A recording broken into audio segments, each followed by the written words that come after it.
tour of the store, the new store, and Stuart McLaren is in charge, and he's done a really great job. We've moved, as you know, the store from where you've had it for many years because we're starting construction of the ballroom, and Stuart's excited about it. I think everybody's excited about it. It's going to be amazing, actually.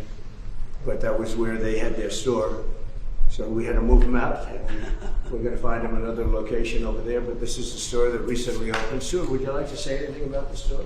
Well, we're so excited to have the president here to look at the gift shop. And we have this wonderful People's House gallery, so that while the White House is closed for tours for this wonderful ballroom to be built, we have this 33,000 square foot experience open 7 days a week, free to the public. So until that's built and reopened, we're happy to welcome everyone here, and so honored and happy that you came over today. And you do a great job. He's been here a long time, and we have a lot of things in common. We love the White House, right? Love that. And history. And we're doing some very detailed renovations, fixing things that are broken, fixing floors that are cracked up and not good anymore. And in many cases, they were done in the 50s and 60s and 70s. We're redoing the Lincoln bathroom, which was Art Deco.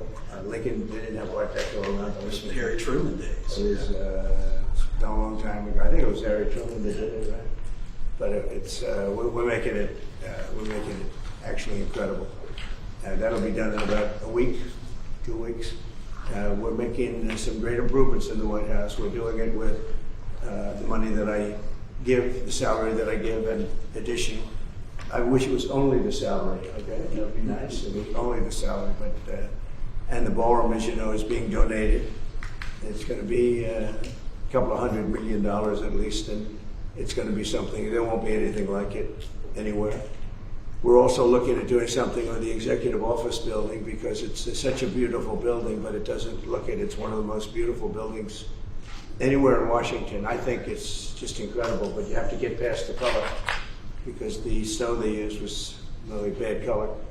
Then we're looking at doing something very exciting on the executive office building, cosmetic, all cosmetic, to make it, to bring out the beauty because it's one of the, to me, it's one of the most beautiful buildings, but you have to study it to realize how incredible and complex it is. So we have a lot of fun doing this. We're fixing up the city. We're fixing up the White House and the environment of the White House. We're fixing up the whole world. We have great numbers that have just come out. The numbers, the economy is doing incredibly. Billions, trillions actually, of dollars in tariffs are coming in. And maybe most important, we have about close to $17 trillion being invested in the United States. We've never had anything even close to that. And that's in 6 months. So we've done numbers that nobody's ever seen before. And I'm now going over to Kennedy Center. I have some great contractors in my car. I have really great marble contractors and woodworkers. And we're fixing Kennedy Center the way it should be. It was a mess.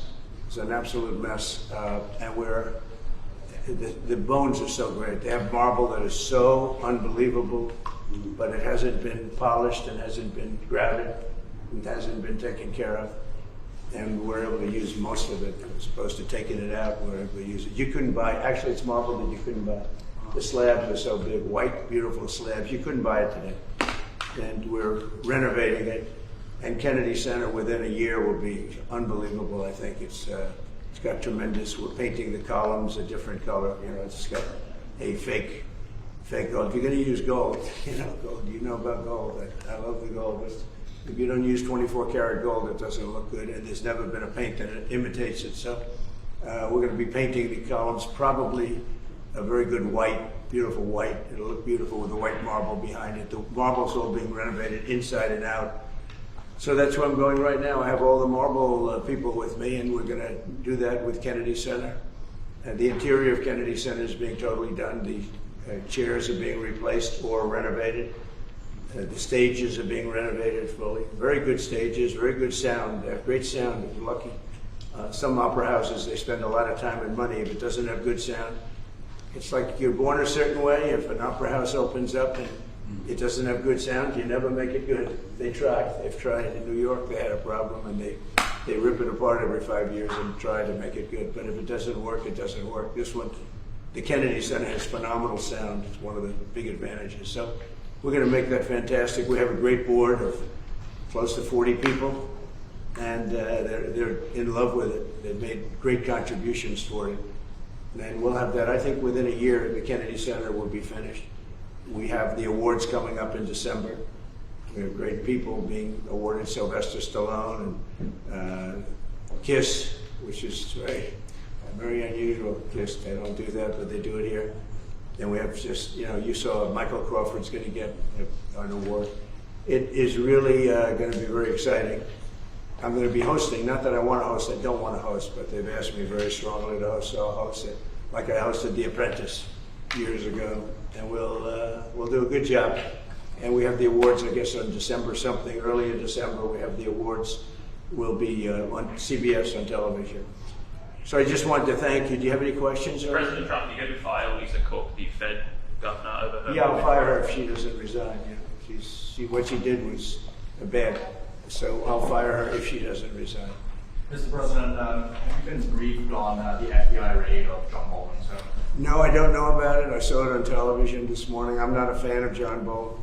He's a real sort of a lowlife. When I hired him, he served a good purpose because, as you know, he was one of the people that forced Bush to do the ridiculous bombings in the Middle East.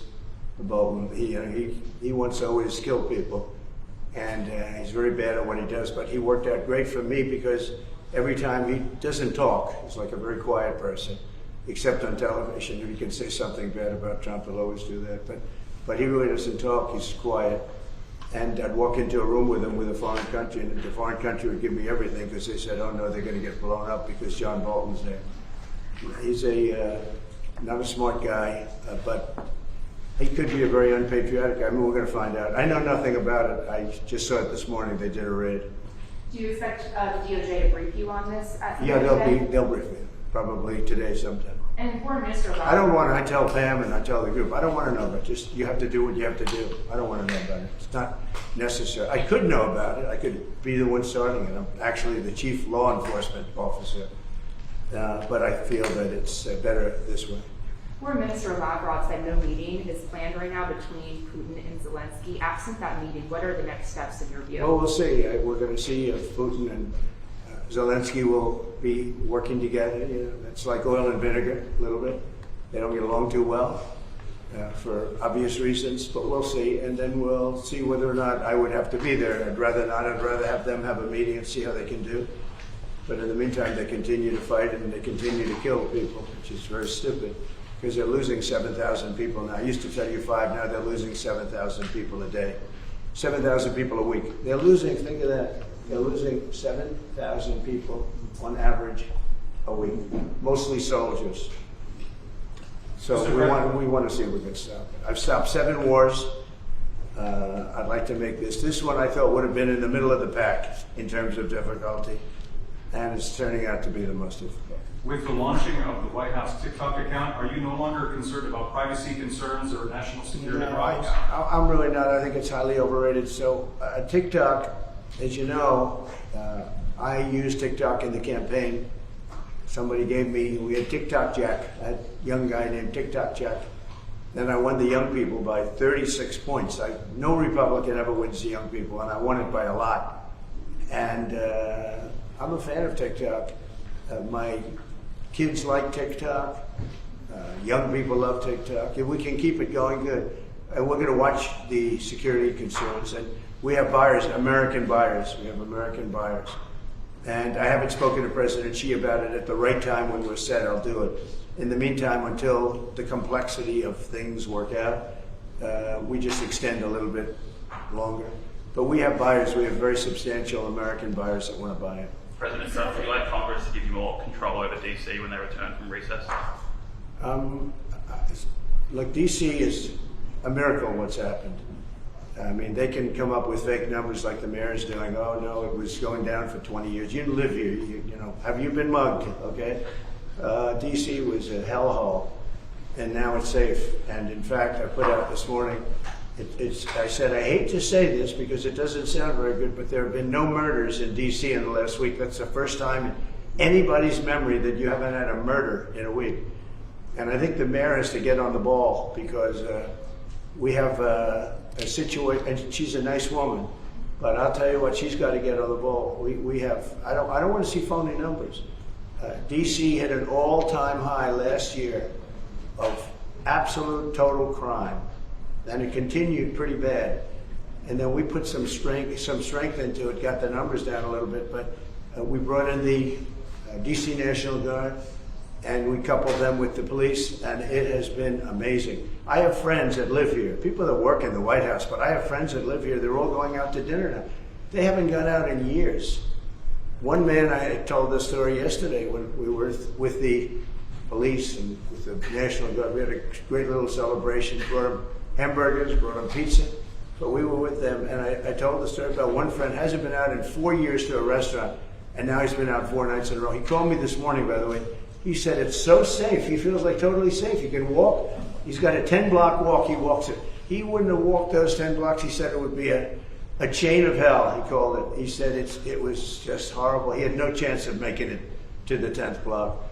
And the mayor has to admit that. She can't say it was just like it hasn't been clean. Now it's going to be clean. I'm giving out a contract very soon. Susie's with me. We're going to be raising about $2 billion from Congress. Congress is happy to do it. And we're going to wisely spend the money. We're doing it with Clark Construction. We're going to head out right from the Capitol and the White House, and if you look at a circle and go about 3 miles out, it's going to be beautiful. All those light poles, you can see the poles, they're rusting, and they got different lenses on top. If you look, I mean, just looking at so many different problems.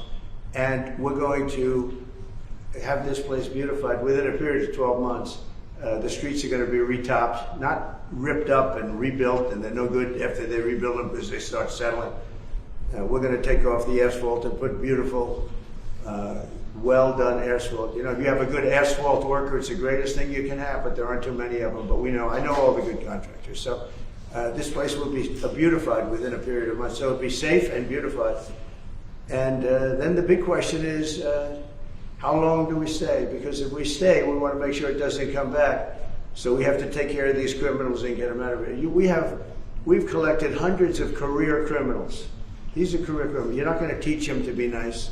These are probably born that way. I don't know. But they're career criminals. They're very, very dangerous people. They would love to be with you for a little while and slap you around. But I put my money on this guy. He'd take down. Right? He'd take them down so quickly. He's saying, I don't want any part of it. No, people don't want to be that. And we have over 1,000 arrests. We're taking career criminals off the streets. It's my ambition that when we're complete, we can take everybody out and you have a great capital. But people are so happy, and I don't know where they get the polls. I see polls that they're 90% in favor of what I'm doing, and then you turn to CNN, which is fake news and nobody watches it, or MSDNC, they changed, MSNBC, they changed their name now because they were so bad. But they're the worst, owned by Comcast, run by a guy named Brian Roberts, who doesn't have a clue. He's terrible, terrible manager. But they're not, I don't think, selling it. They're changing the name because they're ashamed of it. And they're disassociating it from NBC, which is also fake news. You know, they should be ashamed of that too. But a lot of fake news. I think the news is getting better. They're learning that they have no credibility. ABC, CBS was just sold to a great person that I know very well, a great man actually just bought CBS, and I think he's going to do the right thing with it. NBC is run terribly by Comcast. I call it Comcast because it's a whole con. And you're going to see some things happening. I think you're going to see some just amazing things happening. But to me, DC is very exciting. And a lot of people say, whoa, where's it going from there? Well, I have calls from politicians begging me to go to Chicago, begging me to go to New York, begging me to go to Los Angeles. And if we didn't go to Los Angeles with Newsom, they run it so badly, I don't think we would have been able to have the Olympics. They would have ripped down that city. We went there and it stopped day one. And the chief of police in Los Angeles, when they asked him the question, he said, thank God they came, because we could not have handled what was happening. We went in, we stopped it, and that was it. So they needed help. They don't like to say it. I wish they'd say, I need help. I wish the mayor of DC would say, you know, we're overridden with crime and we need help, instead of saying the stats are down. I mean, they're under investigation now for fake numbers, where they fudged the numbers. And they did, there's no question about it. They said, oh, we're on a downtrend for 20 years. No, they're on an uptrend for 20 years. We are going to make DC totally safe. When people come from Iowa, Indiana, all of the beautiful places, and they come, they're not going to go home in a body bag. They're not going home in a coffin. And it's very safe right now. There's been no murders since I started. And, you know, it's a terrible thing to say. Who would think that you have to say that there have been no murders? It's terrible. I wrote it this morning. I said, it's hard to say this, but it's actually good news, but it's a hell of a thing to say. There have been no murders in the last week. And nobody can remember the last time that this happened. And there won't be murders because all the thugs are hiding, or they're being sent back to their countries, or they're in jail. And it'll only get better. But we're also doing the beautification, and I just wanted to see the store because they have done a fantastic job. It's memorabilia, it's beautiful books and beautiful everything. It's really, I think the fake news ought to go in and buy some stuff and make happy. I'd pay it, but then you say I'm trying to pay you off, so I don't want to do it. I'd pay the price, but if I did that, Margot, they'd say, he's trying to pay us off, and with the fake news, we can't be bought off. So anyway, so I just want to thank you all. We're going now, and I don't know if you're following. Are you following? We'll have a stop at the really beautiful, what will be beautiful. Right now, I can't use bad language, but it's been so badly run. And they built these cubes outside, and there's stairways that go down to little rooms that nobody uses. It's so crazy what they did. They spent hundreds of millions of dollars. It's like throwing money out the window. They built cubes. All it does is block off the view. So I'm either going to use those cubes as a platform. You know, they go down to little stages, but nobody uses it. And we're taking care of our big, beautiful stages that people really want. And we have artists from all over the world wanting to come. I think we're signing the World Cup. The World Cup's going to have its primary office in the Kennedy Center. And again, I want to thank our board of the Kennedy Center. They have been absolutely incredible. But you may get a chance to see what we're going to do a little bit. I'll show you beautiful slabs of marble that, for the sake of cleaning and grouting, would look like they got put in yesterday by a top marble smith. So I want to thank you all, and I'll see you in 15 minutes, okay? Mr. Thank you. President, Thank they you just very much. declared famine in Gaza. Have you seen the media about it?